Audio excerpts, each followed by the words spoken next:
Nexstar will not air Jimmy Kimmel Live, joining Sinclair in boycotting ABC show over host's ill-timed and insensitive Kirk comments. In a deepening rift between a major network and its local broadcast partners, Nexstar Media Group has joined Sinclair Broadcast Group in refusing to air Jimmy Kimmel Live, despite the show's official reinstatement by ABC and its parent company, Disney. This coordinated act of defiance by the two largest owners of local television stations in the U.S. effectively boycotts the popular late-night show for a significant portion of the country's population. The controversy stems from a monologue Kimmel delivered last week following the assassination of conservative activist Charlie Kirk. In his comments, Kimmel criticized what he called the mega gang for politicizing Kirk's death and attempting to distance themselves from the accused assassin. These remarks were immediately met with outrage from conservative media and politicians, who deemed them ill-timed and insensitive. In response to the backlash, both Nexstar and Sinclair, which together own or operate over 60 ABC-affiliated stations, preemptively pulled the show from their airwaves.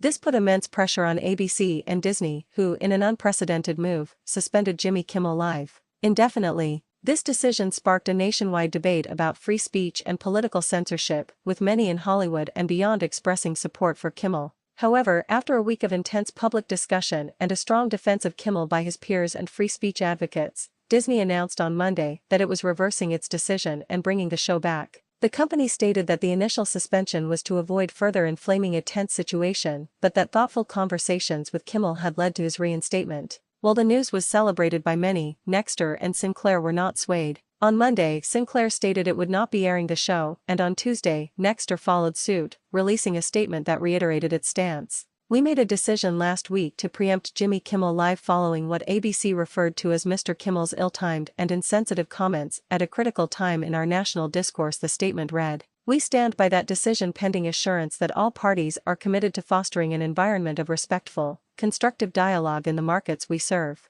The statement from Nexstar is particularly telling as it references ABC's own description of Kimmel's comments as ill-timed and insensitive. By doing so, Nexstar is essentially using the network's own words against them to justify their continued boycott. The company also pointed out that while its stations would not air the show, it would be available on multiple Disney-owned streaming products, highlighting the changing media landscape and the power of different distribution platforms. The coordinated action by Nexstar and Sinclair goes beyond a simple programming dispute. It represents a powerful political and ideological statement, demonstrating the leverage that local broadcast conglomerates hold over national networks. The two companies' combined reach is substantial, covering nearly a quarter of all U.S. households, effectively diminishing the show's reach and ability to attract advertisers. This ongoing battle has significant implications for the future of broadcast television, raising questions about the balance of power between networks and their affiliates, and the extent to which political pressure can influence content decisions. With both sides dug in, the situation remains a high-stakes standoff with no clear end in sight.